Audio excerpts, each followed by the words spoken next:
안녕하세요. 자, 투자를 한번 시작해볼까 하고 마음먹었는데 막상 첫 단계부터 턱 막히는 분들 정말 많으시죠?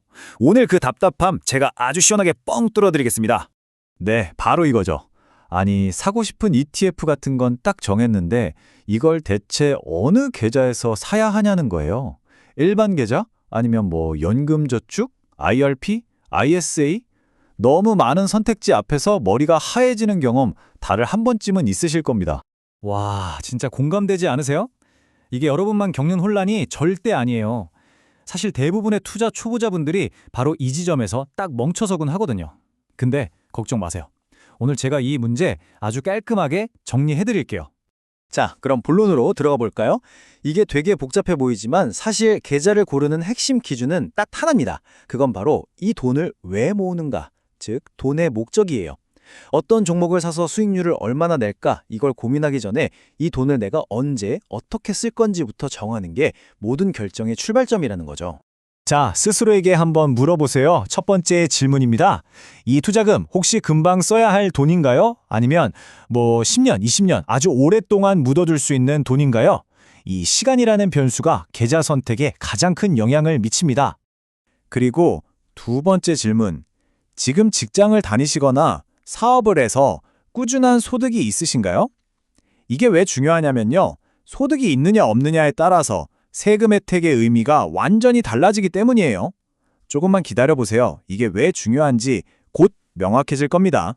자, 그리고 마지막, 어쩌면 가장 중요한 질문일 수 있습니다.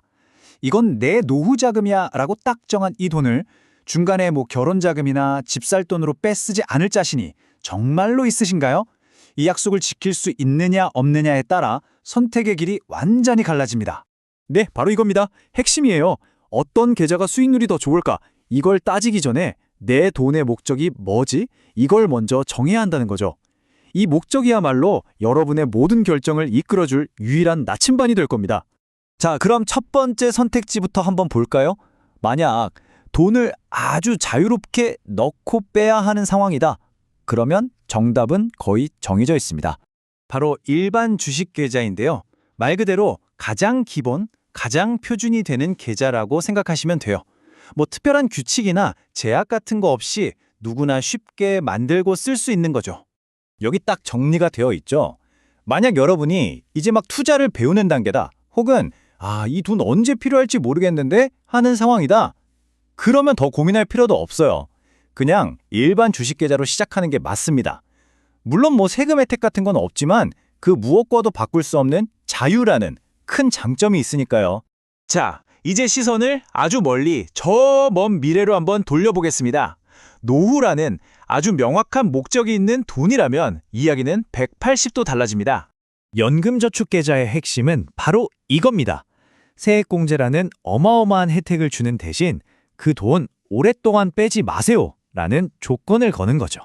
일종의 맞교환이에요. 나라에서 세금을 깎아줄 테니 그 돈은 정말로 노후를 위해서만 쓰라고 딱 묶어주는 겁니다. 그리고 IRP라는 게 있는데요. 이건 연금저축이랑 거의 쌍둥이 형제 같은 건데 굳이 따지자면 조금 더 까다로운 형이라고 생각하시면 쉬워요. 세액공제 혜택은 비슷하게 주지만 주로 퇴직금이랑 연결되는 성격이 강하고 운영규칙이 살짝 더 복잡할 수 있습니다. 이 점 정말 중요하니까 꼭 기억하셔야 돼요. 연금 계좌들이 세금 혜택이 워낙 파격적이라서 굉장히 매력적으로 보이거든요. 하지만 그건 여러분이 그 긴 시간 동안의 약속을 지킬 때만 의미가 있습니다.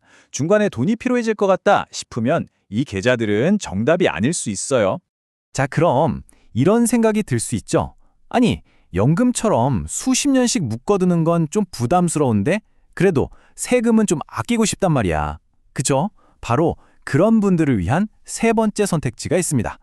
바로 ISA, 개인 종합 자산 관리 계좌입니다. 이건 일반 계좌의 자유로움과 연금 계좌의 세금 혜택, 그 중간 어디쯤에 있는 하이브리드 같은 계좌예요. 연금처럼 막 수십 년은 아니지만 보통 3년 정도의 약속된 기간 동안 돈을 넣어두면 투자로 번 돈에 대한 세금을 확 줄여주거든요. 바로 이 문장. 연금은 너무 부담스럽지만 그래도 세금은 아끼고 싶어.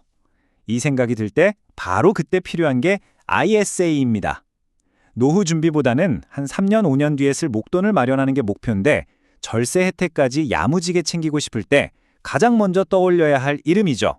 자, 지금까지 일반 계좌, 연금 계좌, 그리고 ISA까지 세 가지 유형을 살펴봤는데요.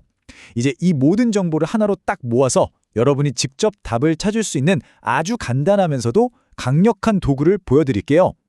바로 이 흐름도입니다. 오늘 내용의 하이라이트죠. 자, 같이 한번 따라가 볼까요? 첫 번째 질문, 돈이 곧 필요하거나 완전한 자유를 원하세요? 만약 여기에 네 라고 대답하셨다면 끝났습니다. 고민할 필요 없이 일반 주식계좌로 가시면 돼요. 자, 아니요 라고 하셨다면 두 번째 질문으로 넘어갑니다. 은퇴를 위해서 돈을 55세 이후까지 묶어둘 수 있고 세액공제를 받을 소득도 있으신가요? 여기에 네라면 연금저축이나 IRP가 정답입니다. 그것도 아니라면 마지막 질문이죠. 연금은 너무 제약이 심한데 그래도 수익에 대한 세금 혜택은 원한다. 여기에 해당된다면 바로 ISA가 여러분을 위한 최적의 선택지가 되는 겁니다. 어떠세요? 이 간단한 흐름도 하나면 충분하겠죠? 네, 오늘 이야기의 핵심은 어떤 계좌가 무조건 최고다 이런 게 아니었습니다. 대신 여러분 각자의 돈이 가진 그 고유한 목적에 따라서 가장 좋은 길, 최적의 경로를 찾는 방법에 대해 알아봤습니다. 근데 여기서 끝이 아니죠. 다음 시간에는요, 오늘 잠깐 나왔지만 많은 분들이 정말 헷갈려 하시는 거. 바로 연금저축이랑 IRP. 대체 뭐가 다른 거야? 이 질문에 대한 답을 속 시원하게 파헤쳐 볼 겁니다. 그리고 그 다음엔 중기 투자와 절세의 꽃이죠. 이 ISA 계좌를 200% 활용하는 완전 정복 가이드로 돌아오겠습니다. 여러분의 투자 여정에 제가 계속해서 함께 할게요.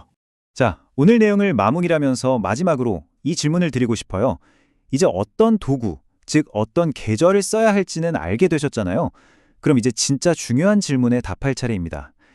여러분이 지금 투자하려는 그 돈, 과연 어떤 미래를 위해, 어떤 목적을 가지고 준비되고 있나요?